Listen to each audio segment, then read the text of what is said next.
Real Talk with Jodi and Michal. Real friends, real situations, real life. Authentic chats from the heart to the gut.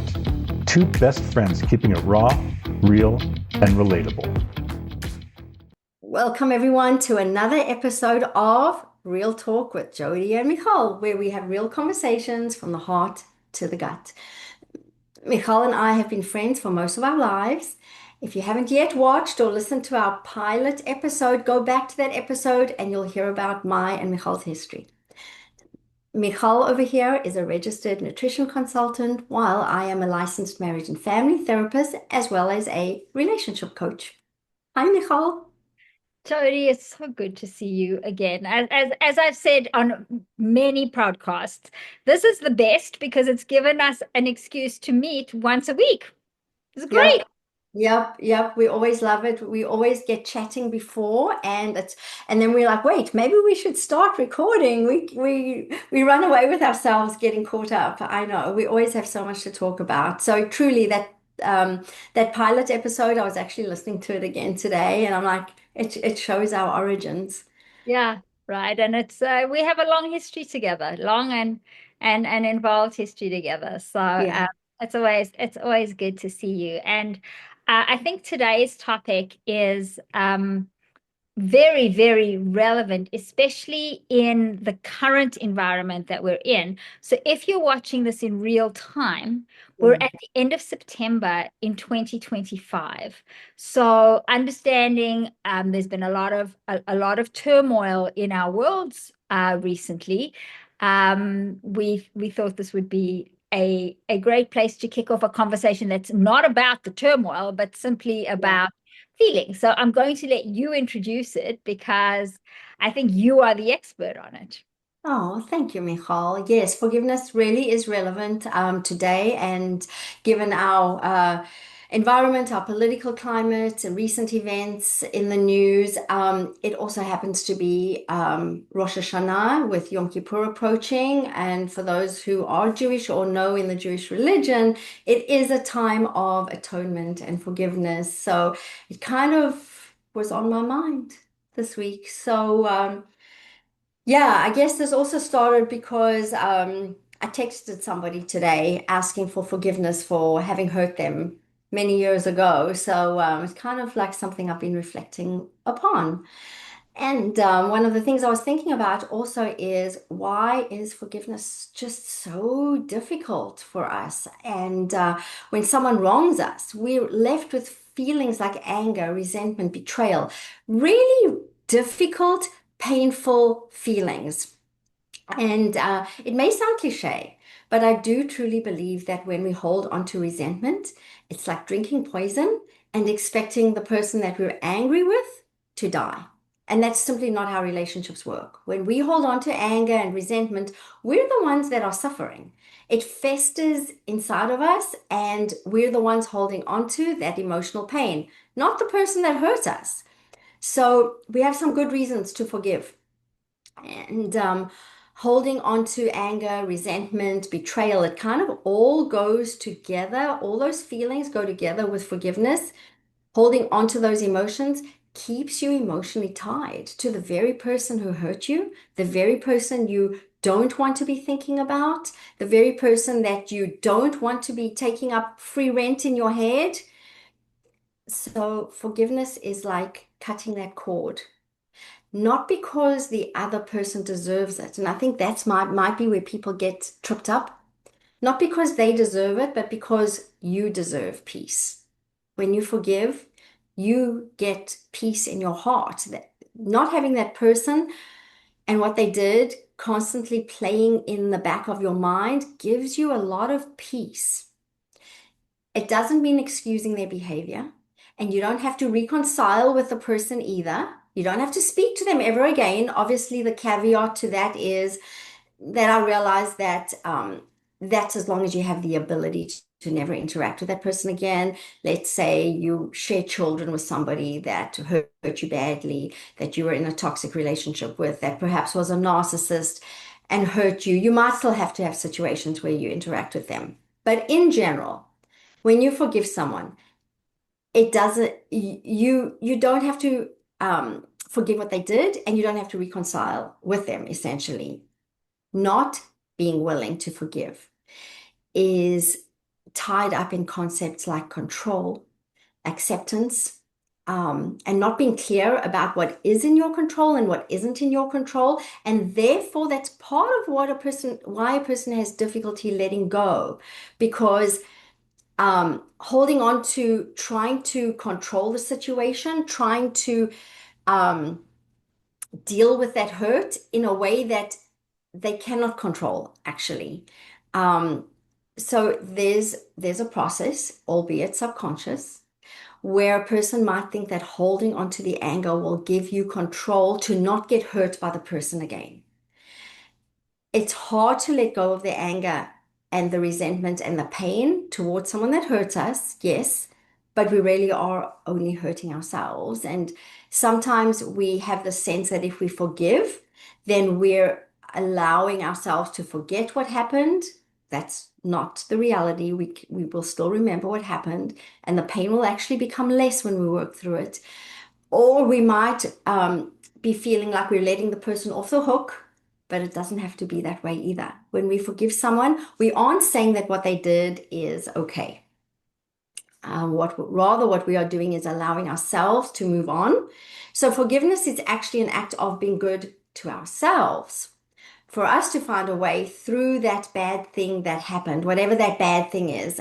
In the work that I do, that bad thing that becomes unforgivable is often betrayal in the form of cheating, infidelity. So, but it doesn't have to be. It's just that for me, in my world, with the work that I do, forgiveness is tied to acceptance of what happened, acceptance of reality. It's tied to that feeling of betrayal, that it's tied to being cheated on.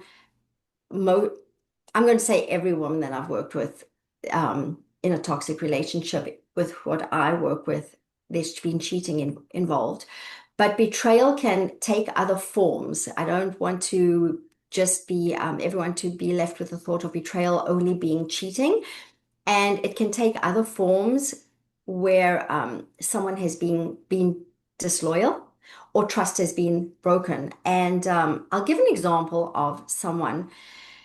Um, and it's not a client, so I'm not going to be divulging information, but where they were a woman who was in a relationship with a narcissist, who, when he started to realize that she was not buying into the gaslighting anymore, was starting to question things, he started to get worried that he was she was going to realize. He realized that she was about to realize more, realized that he'd been cheating on her, realized things. So what did he do? He started to tell the people closest to her lies about her, that she was being jealous, that she was making up stories about him, which was not true, that she was making up stories about him cheating, that she was thinking he's cheating because she's jealous and she's insecure. Those people closest to her believed his stories. I know, makes no sense. You would think that those closest to her would know who she is, would believe her, would trust her, but they believed his stories. The power of the narcissist to do that kind of stuff is real. So that act of those people closest to her believing his stories is an act of betrayal.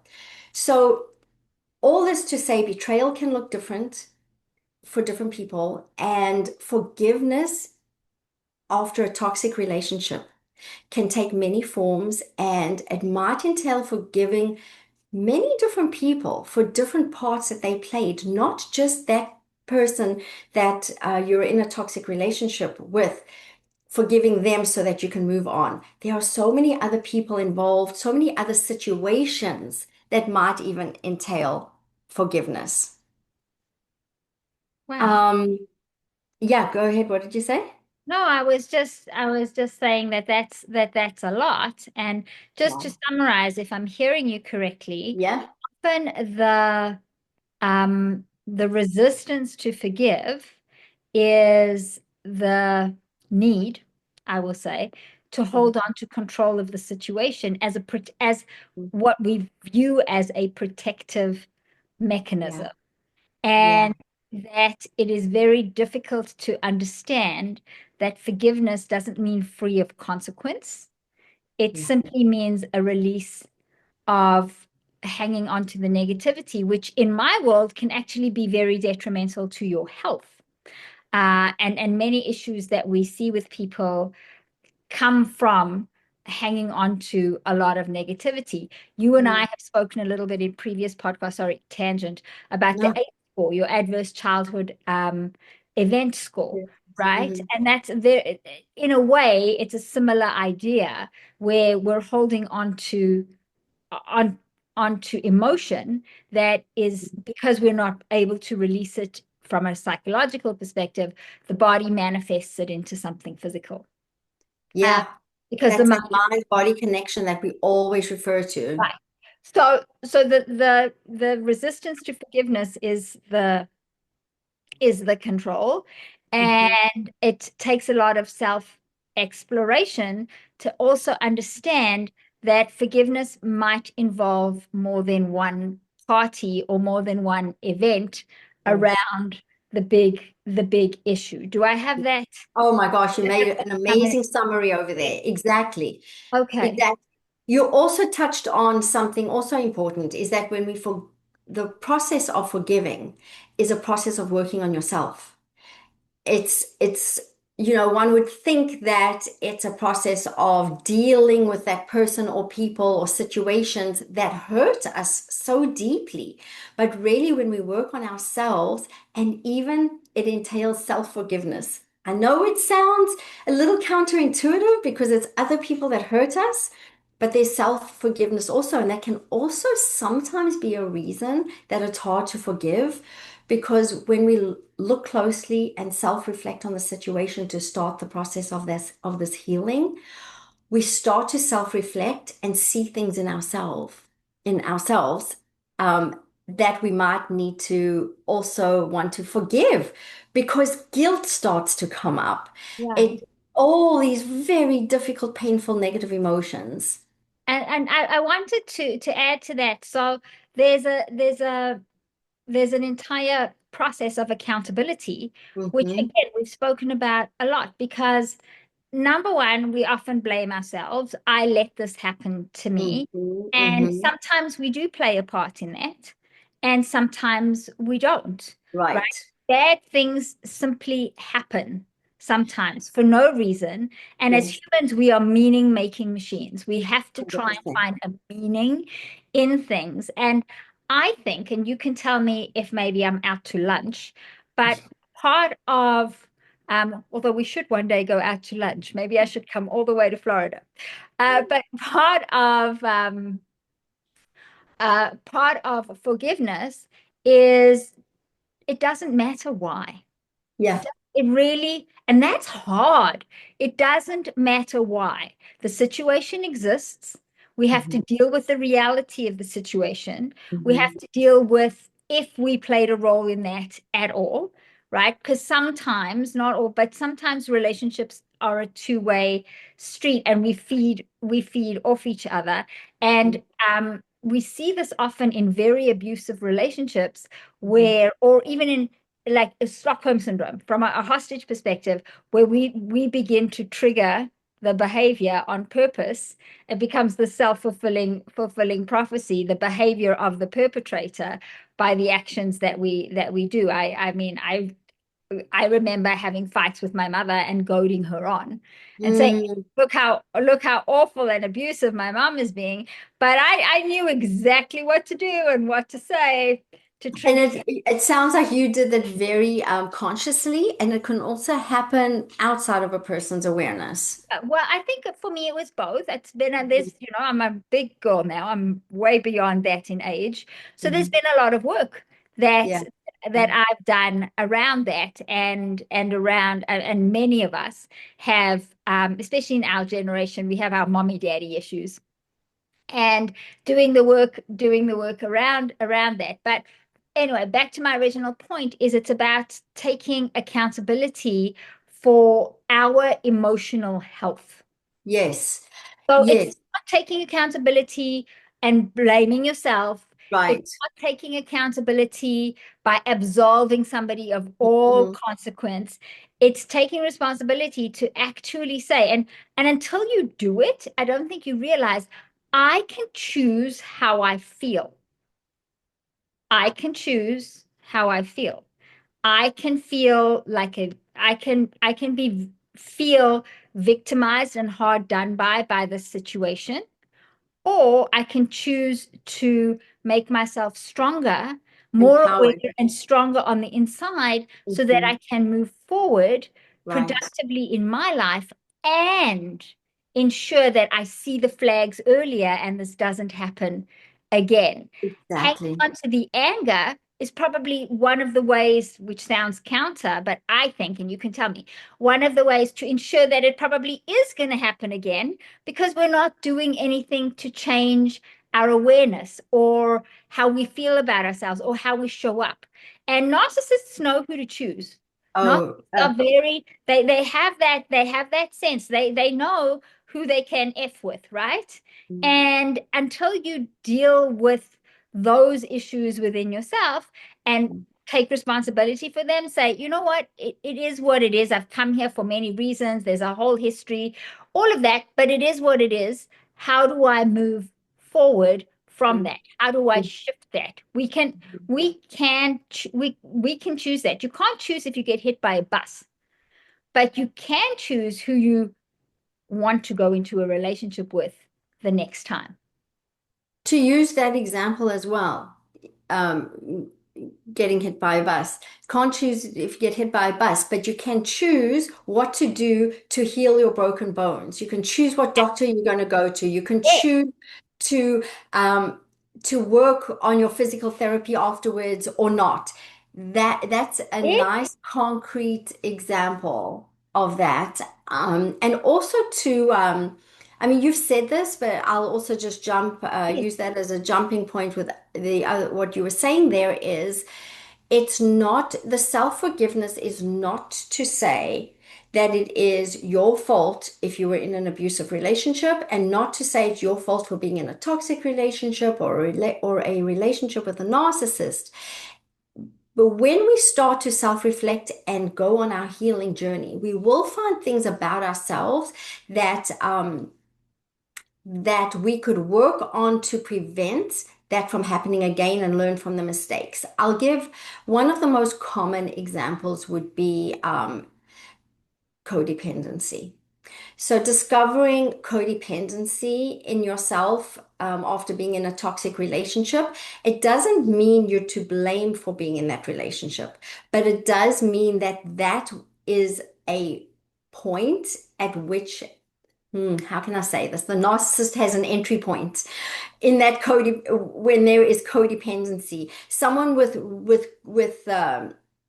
on point boundaries is less likely to fall for the gaslighting. I'm sorry if that didn't come out well. I I've fallen for it myself. I've been gaslit.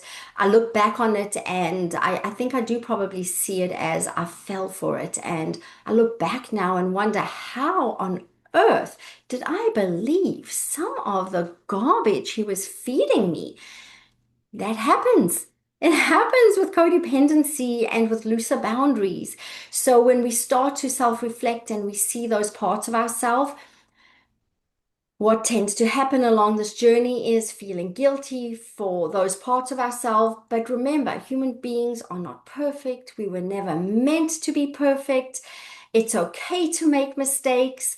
We pull ourselves up, we get stronger by it, we get empowered by what we learn, and um, we change. We work on ourselves, and we invariably discover aspects of ourselves that we could benefit from changing. And that is part of that growth that takes place. And I would add to that maybe, which I see a lot in my work, and I think it's relevant here, is beginning to accept the person that you are and the Mm-hmm. person that you can become, as Love, opposed to the person you wish you were. Oh, that's interesting. So you can say that about um the person who was toxic or the narcissist, the Yeah. person you're in a relationship with, the same thing applies. Yeah. Accepting them for who they are Not who as you they opposed to were. who you imagine them to be or wish they were. Same thing goes for the part of the healing. A part of the pain and the healing is the vision that you have for that relationship and for your future when you're in a toxic relationship.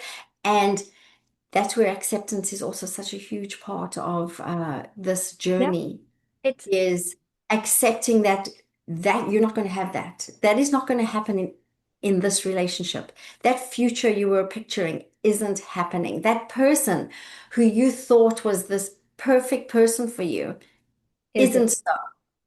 and I think and acknowledging that, yes, I'm sad about it. I'm really Mm-hmm. sad because that's Mm-hmm. what I wanted. And if I may share just part of a little personal story, because it made a huge difference for me. And it wasn't a relationship with a partner, as again, I've spoken all of our mommy issues. When I saw a therapist and I was trying to deal with some challenges that I was having with my mom, the therapist said to me, you need to let go of the vision of the mother you wish you had. Mm-hmm. And I lived in a very blessed world when I was a child where I had some amazing, amazing friends who had amazing, amazing mothers. Like Mm-hmm. beyond, like some of the most amazing, like people, all I wanted was for them to be my mummy. And it was, you need to let go of the vision of the mother you wish you had. She's never going to be that. Mm-hmm. She is. She comes to this with all of her own stuff, Mm-hmm. right? What type of a relationship do you want to have moving forward? And how within yourself do you make that happen? Because you can't change another adult. And 100%. it took forgiveness. It took putting aside all of my little beefs and the ones that you over exaggerate, the ones that are your self-fulfilling prophecy, the ones that are absolutely legitimate and saying, they happened. I cannot change it. There's nothing in Mm-hmm. the world that I could do to change, no matter how much I wish and how much I close my eyes. And as an adult, we still do that. It's like, oh, I wish that would never have happened, but it Mm-hmm. did. So Mm-hmm. what are we going to do about it? Mm-hmm. Yeah. Right. And Facing reality and accepting what is that, so important. yeah, that was huge for healing myself. Mm-hmm. And healing myself, and you I think you know this with some things that you've been through as well. Healing myself allowed me to move forward in very constructive ways, even with people who weren't my favorite people. That's not my mother, that's a different, but Mm-hmm. even in times of adversity, even in Yeah. times of challenge, even in times of not the most pleasant things happening or being done around me, and which could affect me greatly. And note, I'm choosing my words here not to say being done to me, because Mm-hmm. there's, I think within forgiveness and within knowing self, there's a difference in your understanding of the world. Yeah, you touched on a lot of those themes of facing reality, seeing things for what they are, acceptance, knowing what's in your control and what isn't. Yeah, All of those are concepts um, that I work with women. Those concepts do need to be worked on, and guilt and resentment and regret and forgiveness and recognizing mistakes and perfectionism, those are all important. And I can say it here, I've just named like maybe 8 or 10 different concepts.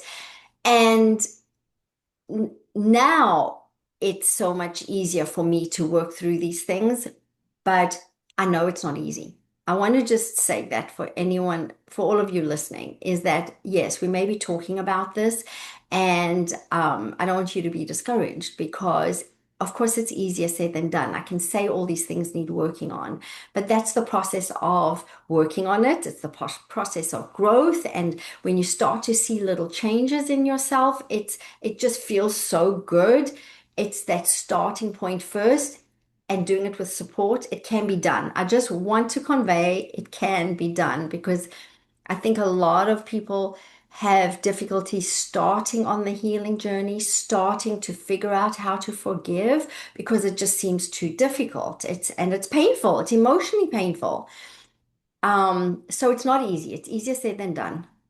I wanted to ask you because something came up for me as you were speaking Hmm. about because one of the things that makes healing and moving on and forgiveness successful is support. Doing it on Hmm. your own, it's not impossible, but it's Right. unbelievably challenging and it'll probably take you longer simply Hmm. because you're navigating uncharted waters by yourself. Yes. However, I think especially for women and women in less than supportive relationships, let's say toxic relationships, relationships with narcissists, Hmm. relationships where they're unhappy and they feel obligated to stay Hmm. any level.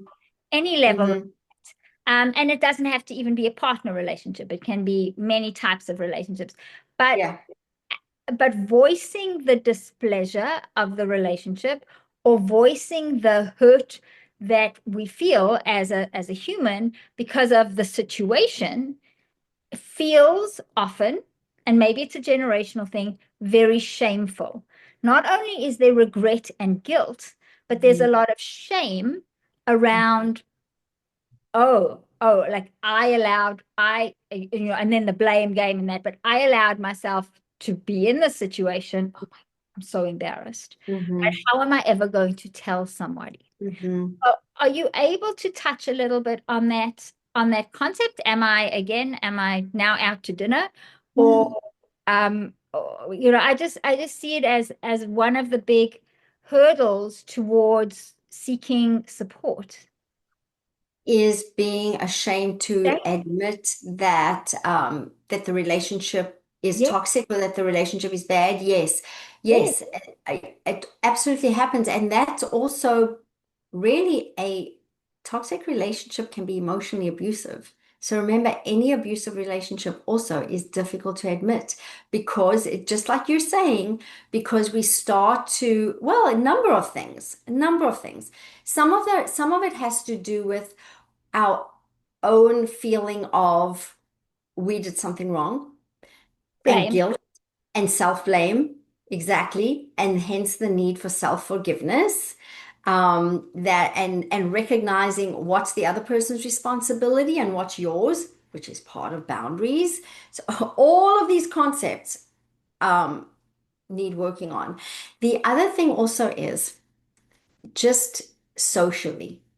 If we tell someone that there's a problem in our relationship, very often the person we're telling, our best friend, our mother, our Yeah. sister, want to naturally support us. And now they forevermore have this negative view of your partner and they will have said things to you to support you. Now you're left with a situation of now you go back to the person or you continue the relationship. Maybe they were saying don't be in the relationship. And now you feel an extra or separate different layer of shame because now you feel shameful that you've told people and that you're still in the relationship. When in fact it's your decision to make, it's your journey. Um, it's just because you're struggling in a relationship doesn't mean you need to leave. If it's not abusive, you can still work on it. And it doesn't mean it's easy to leave. And it doesn't mean it's easy to determine should I stay or should I go. So there's shame in even admitting that you're having this hard time. And I think one of the important things to know is relationships aren't perfect, just like human beings aren't perfect. And just because there's conflict in a relationship doesn't mean it's a bad thing. Doesn't, again, abuse is a separate issue. Yes, that's a bad thing. Yes, don't be in an abusive relationship. Try to work on getting out of it. But people feel shameful just because there's conflict in a relationship. And that doesn't have to be so because conflict is okay. In fact, a relationship with no conflict, there's something also not fully functional in that relationship either. It's probably people aren't being vulnerable with each other. The two partners are not fully sharing of themselves. The relationship probably is unfulfilling. So there's going to be conflict. Right. It's interesting, and I think in some ways, right? Everybody, please don't come at me. In some ways, the ability to end relationships has Mhm. become so easy that often when things go awry, so there's some conflict, it's seen as the option. As a Tell me why you say it's so easy. Okay. Okay, so socially, being Mhm. divorced or being single, no matter what age, isn't anything that's frowned upon anymore. Not that it Uh-huh. should be, but it once was. Yeah. Getting a divorce, actually getting a divorce for a woman specifically, is significantly easier now than it was 50 or 60 years Okay. Yeah. And the ago. stigma isn't attached as And it used to yeah, be. there's no stigma. Mhm. So, and I'm not saying that sometimes it's not warranted, but there has been, and it's much bigger conversation, and it's come along with the feminist movement, is this disregard, and whether it's conscious or subconscious, disregard for working on your communication skills, working on your problem solving skills when it comes to relationships, right? You said there's a little bit of conflict. Oh, conflict is terrible. I must never be everything must be perfect Mhm. and Mhm. unicorns and rainbows. Mhm. So I'm just done. I'm done. Mhm. I'm done. Mhm. And People take that to be a sign of a bad relationship when there's conflict, but it's not necessarily so. and I think it's important to again explore the boundaries, explore the communication, explore why there's conflict or what the conflict is about. Sometimes the conflict is irreconcilable. Mhm. Absolutely. And I'm not saying that I'm against divorce. What I'm saying is it's easy and it's okay. And and it has its benefits for Mhm. sure, but Mhm. it also has its drawbacks. And I can say this from personal experience. I'm sure you can say it from your personal experience. Working a relationship is work, and working on a relationship, it's very, very gratifying work, right? And it's I'm not so glad you said that. I'm so like glad you said it's yeah, gratifying work. it Mhm. is, but it's there is an effort that is involved in that. It's a good effort. It's kind of like going to the gym and getting and looking good naked, those kinds Mhm. of things. It's great effort. There's huge rewards. The reward is much Yeah. bigger than the effort. Yeah. It's Yeah. still effort. And for some reason, we've been we've become lazy in that regard, and we expect good relationships to simply be. And some of that could also be because of what we see on TV and movies and social media. Mhm. We never see the tough stuff.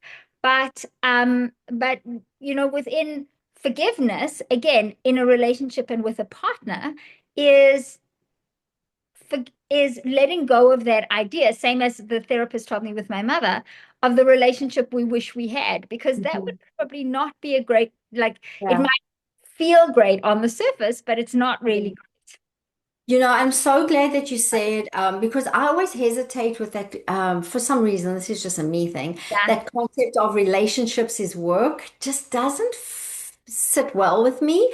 I love the way you added gratifying work because that feels a lot better to me. Because when we work on our relationships, if we don't see it as work, but we see it as not having expectations of how it should be.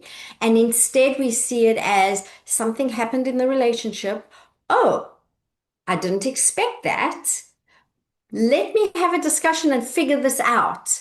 It feels more like just navigating a relationship, navigating life, and improving the relationship.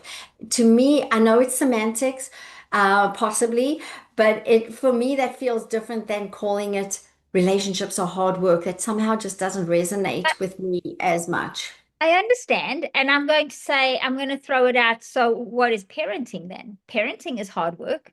It's probably some of the most gratifying work you'll ever do, but it's not easy to be a parent in any way whatsoever. It's not easy. We don't get a manual, right? Don't get a manual. And talking about not getting a manual, that also makes me think about where you talk about how easy it is to end a relationship. So I actually want to also say that again, I often see it not you talking about like from a social in terms of acceptability. It's easy to end a relationship or divorce. Emotionally, it's not very easy to end a relationship. People um, people get used to what they're in. It becomes familiar. There are fears involved, and again, with the women that I work with in toxic relationships, there is this hope that people hang on to that things will change. Or when the self-blame comes in, it makes a person feel compelled to keep trying because they keep feeling like, oh, it's my fault. Oh, I need to try something different. I need to do something different. And so they stay in the relationship. Um, Also, when you say how, on the flip side,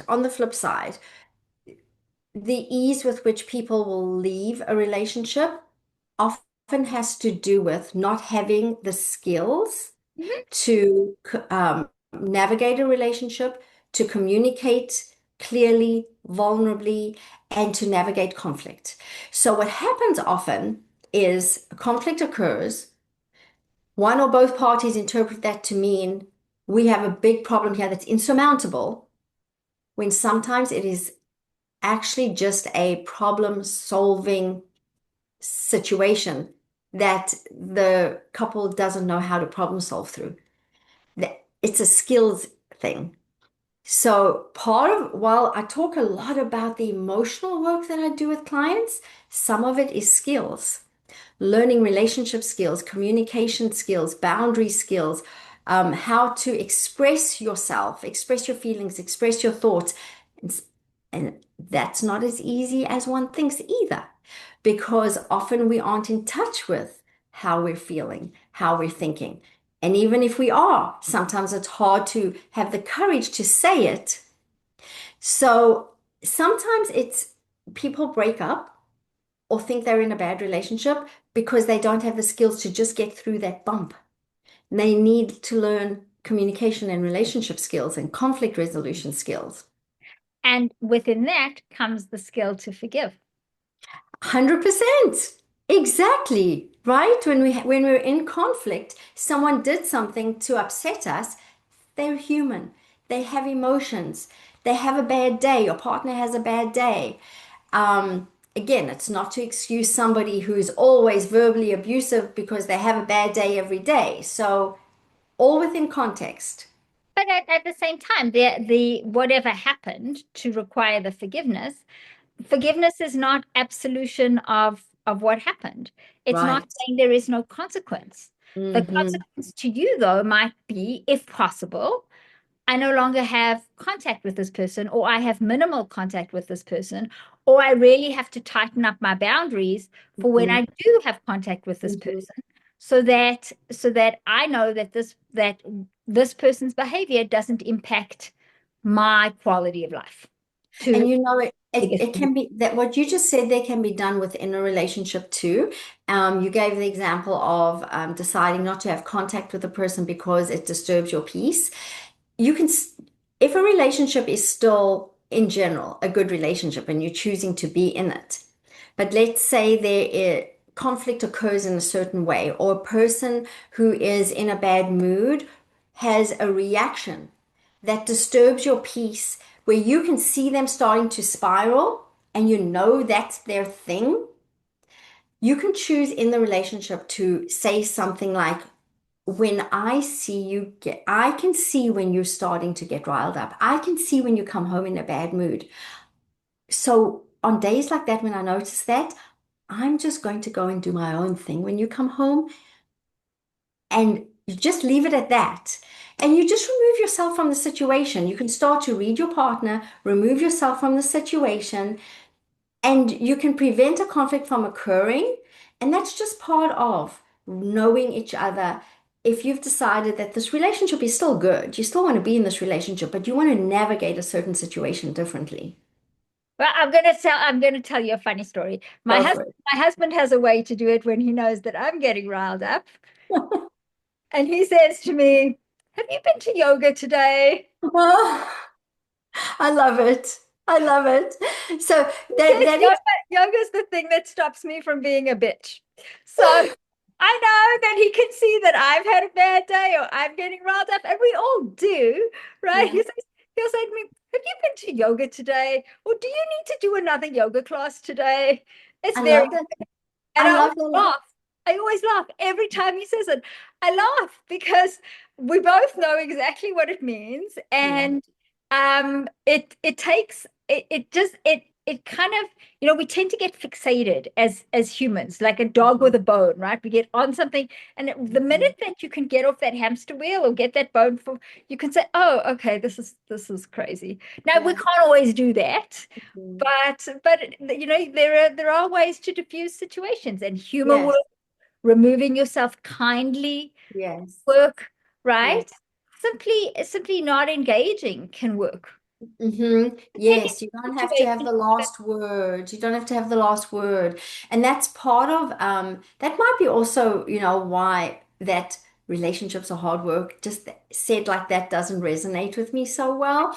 Because when we have a loving relationship, we want to work on it and it doesn't feel like work. It just feels like caring about the person and wanting to have a conversation and wanting to figure things out. It's just life, and relationships and forgiveness is a journey. It's not a single act. It's something we can work on continuously. Forgiveness can happen in stages, and yeah, it's all part of the journey of life, actually. And Right. I love supporting my clients through It it. and it's interesting, and maybe we'll speak about it another time. Is there's a lot of parallels, like a ton of parallels when it comes to the food world and forgiveness. And Oh. I'll just leave that as some food for Oh my gosh, I wish you had, yeah, I would love thought. to talk about that some Yeah, more. that wasn't part of our conversation today, but there's Mhm, definitely a lot of parallels, and there's a difference between blaming and between accountability. Blaming yourself and mhm, taking accountability for yourself. And mhm, it's very, very, you can see it very clearly when you're mhm, dealing um with dis-ease, with illness or imbalance in mhm. somebody's body that can definitely be um managed with nutrition. So Yeah. Taking uh, accountability is also one of those things that's easier said than done. oh yeah. It's taking responsibility for yourself, and it's a very mature act. Yeah. And okay, I'm going to use it. And it's hard work. Yes, it is. Yes, it is. Yes, it is. Oh my God. So this would be wonderful to hear more about it from a nutrition perspective because, like you and I say, my world and your world, even though mine's, as we say, heart, yours is gut, yours is very scientific, mine is relationship oriented. We still see such mind body connections and such connections and similarities in the concepts with what you and The I brain and work. the gut are the two most connected organs in the body. Oh, excuse me.